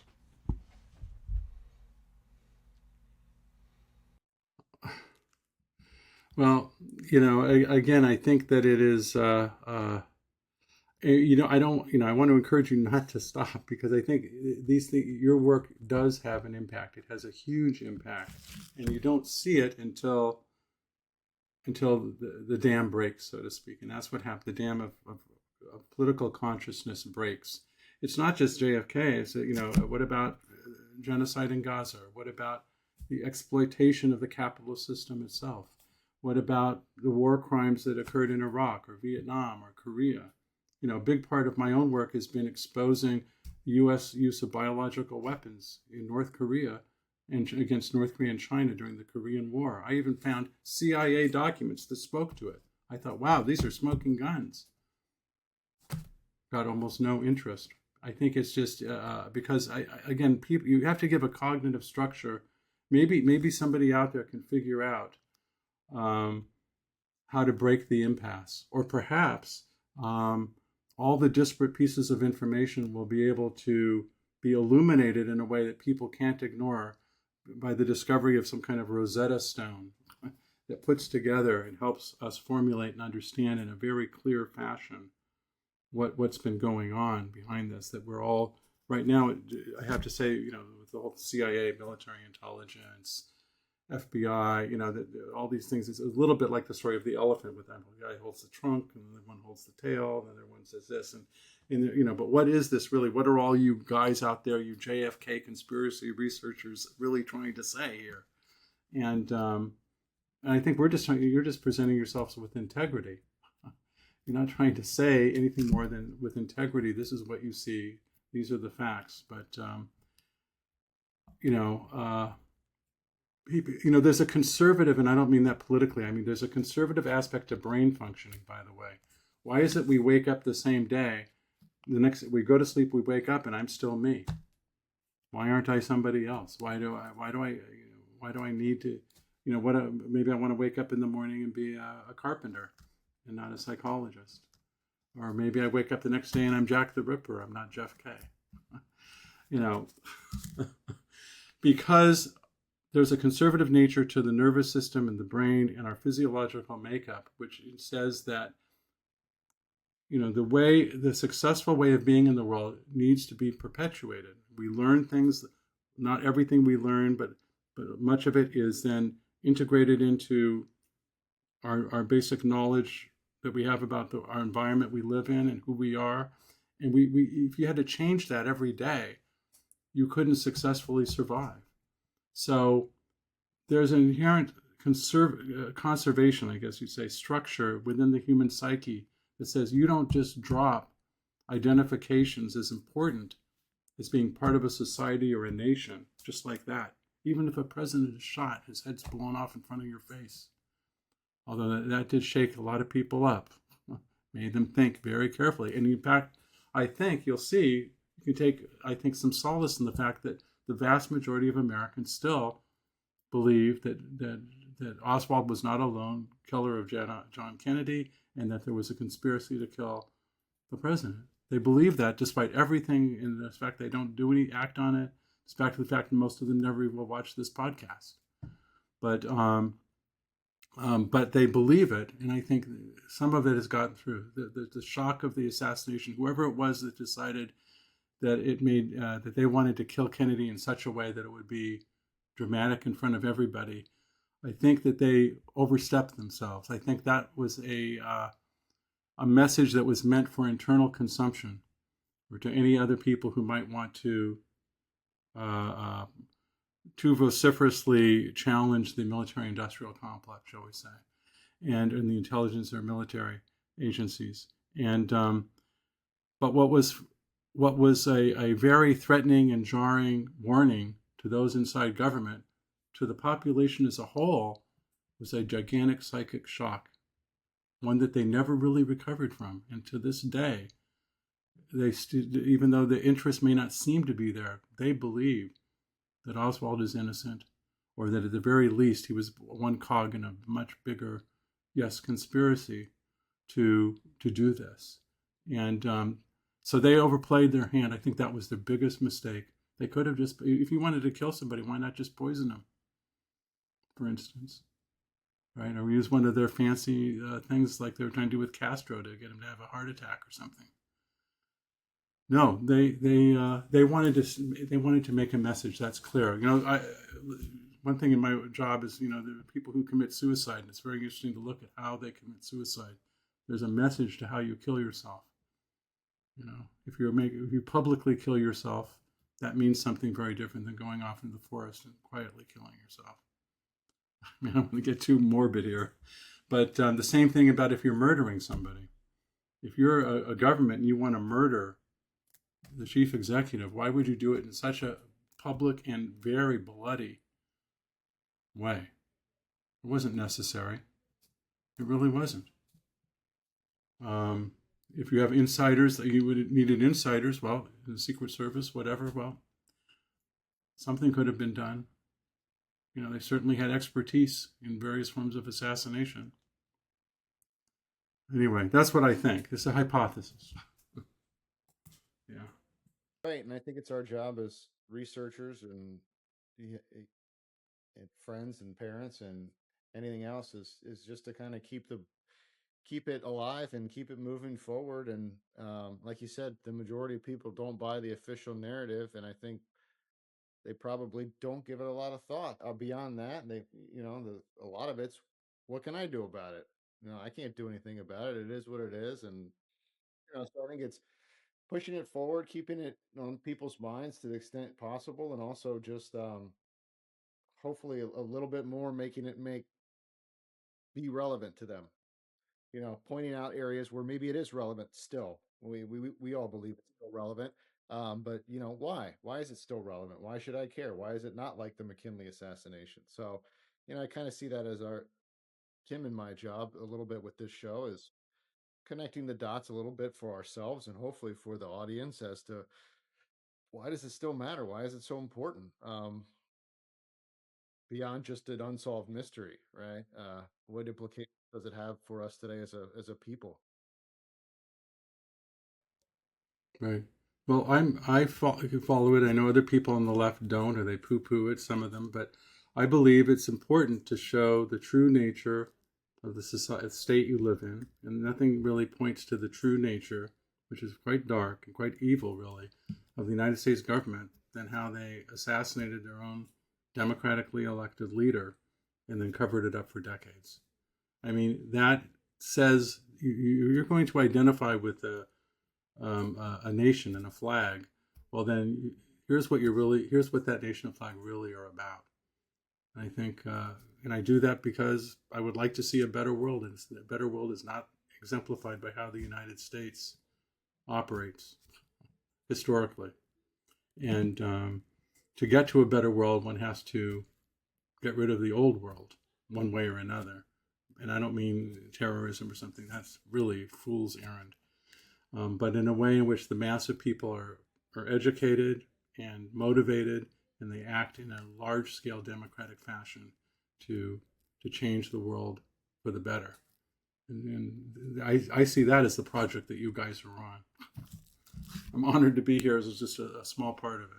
With every episode, we do our final takes, and we have our guests do the final take of the show. We have the host do our final takes before, but so with me, I mean, like looking through this whole episode, and if you read, Jeff's Substack, which we're gonna have linked in the whole episode when we release this, I think it's important to understand that like there has been so many like inconsistencies and obvious like coincidences that would make you really question things. Okay. A lot of people that are out there talk about Gerald Posner in his book Case Closed. They talk about like the fact that, he solved this thing. The problem is that you have a lot of lawyers, doctors, well qualified people that are out there right now that counter this. I'm not a doctor, but Eli's an attorney.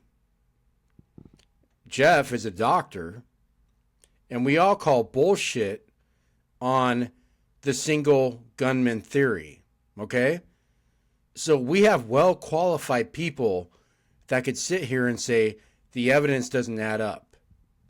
This episode itself is a prime example of calling all of you out there to really exonerate Oswald for his daughters and the pain that they've gone through for 50, 60 years of this whole bullshit.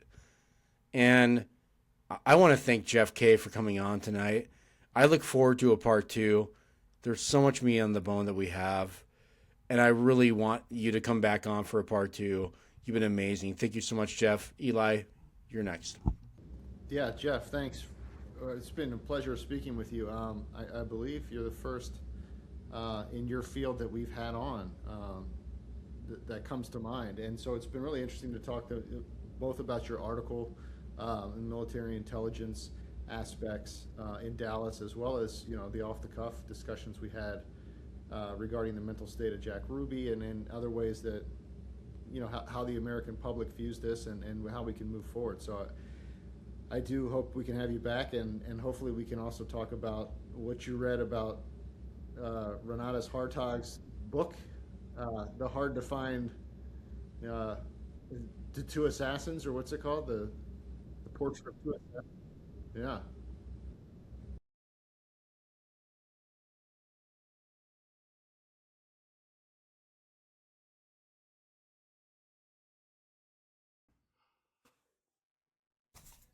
Right, the two assassins. Right. Well, I'll give you a preview. I wasn't able to get the book yet. I should be getting it within a week, I think. But I did. Somebody at ABE Books, I think it was. How sometimes these booksellers will snap a photo of the cover and sometimes some interior pages. So they did. They took a snapshot of the cover. They took a snapshot for some reason of the acknowledgments page, and the acknowledgments was to Louis Joylin West. Well, what do you know? What do you know? So I'm looking forward to seeing the whole book. Actually, it wasn't just West, it was West and Guttmacher, Manfred Guttmacher, who was the guy who evaluated Ruby, and who actually had been, another one of my articles, when the Warren Commission went looking for psychiatric help, psychiatric consultants, they went to a guy in, for some reason, a Vermont attorney who turned around and asked his the head of the Vermont State Hospital psychiatric department to help him find psychiatric consultants. And the guy, who, by the way, was probably MK Ultra, for reasons I lay out in my article, I was way too late to go into here. But anyway, his name was Chittick, Dr. Chittick. Dr. Chittick gave the Warren, this guy who turned around and gave it to Rankin of the Warren Commission, two names, Overholser and Manfred Guttmacher. But they couldn't use Guttmacher because he was already snapped up by the Ruby people. But and so in Hartog's book, who are the two people who Hartog's wants to acknowledge for? It's West, and Guttmacher. So I look forward to see what else is in that book. You never know. That's why looking at actual documents and old books it's kind of exciting. I have to admit, I enjoy the research aspect much more than the writing aspect. The writing aspect is very you have to be very meticulous. You always miss something. It's frustrating, and you do your best. I'm not a great writer. I don't think I'm okay, but the research is the joy of discovery. Is what keeps me alive in the darkness of the materials that I'm. And the great thing is, you don't have to be like Jim or any like James Manning, anybody, to be in this whole thing to actually write a great article. The thing with what has happened lately with the educational forum, Eli has been able to resurrect it basically with his work. I want to give Eli a lot of credit for what he's been able to do. I'm not a major researcher. I am a guy who is a critical thinker, but Eli is one of my best friends, and I love him to death. And the work that he's been able to do to really help create a space for people to make this work and keep this alive, he deserves a lot of kudos on that. So, Eli, I just want to say that to you. Thanks, Tim. It was a lot of help from Tom over at a member of the Education Forum. I'm not a member, but at least we've um, saved it archivally. Whether they're able to get it to continue on so they can continue their forum or not, we've got the files of the 20 years. So we continue to improve the readability and the searchability of that. But I think it's in a pretty good place now, and at least it's safe, right, from getting wiped out if their subscription runs out or whatever their issue. Yeah, right. Yeah, it's hard when things run out. I rely on the Internet Archive to help me at times when things don't exist. But some, the people really in the know how to wipe things off of there too, or at least get them to take it down.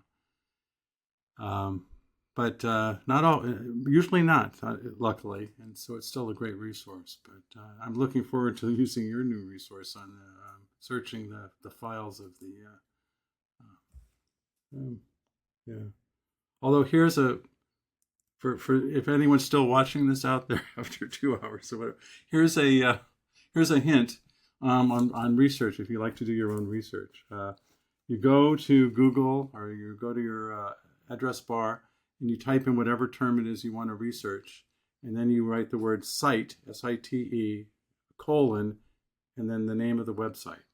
So in this case, let's say it's educationhost. Whatever it is, I can't remember, IBM.com or whatever. So if I want to research, let's say, Joe Cody, and see if anyone's talked about him there. I just type in Joe Cody, space, site, colon, no space, and then no space, the name of the, education forum dot whatever. And then what'll come up are all the mentions. It's a really great shortcut to research things if you don't have, especially for sites that have terrible search engines. And by the way, this works really well with CIA.gov because the CIA is always moving their damn documents all over the place so that you can't find them. That's how they operate. But if you do that, you should, it's a shortcut to help you get in. And use Google's index machine to help you find things that otherwise. And by the way, if you're Google or whatever, an AI developer, I'm an AI developer, so never regulate your own agent to go into the CIA database or anything like that because you're going to get your IP address tracked. Anything else, don't ever do that. So independent agents are powerful, but do not try to infiltrate anything like that big. So anyways. Oh no, infiltrate. You mean something like are you talking about trying to hack it or something? Yeah. So I've been working with a colleague lately about Jack Kennedy's sister, like Kit Kennedy. There's a big thing about her having basically classified documents about her life. She died in a plane crash. Her name was Kit Kennedy, like Kathleen Kennedy. And he's doing work on this, but he can't get any video aspects or even audio aspects of her voice, right?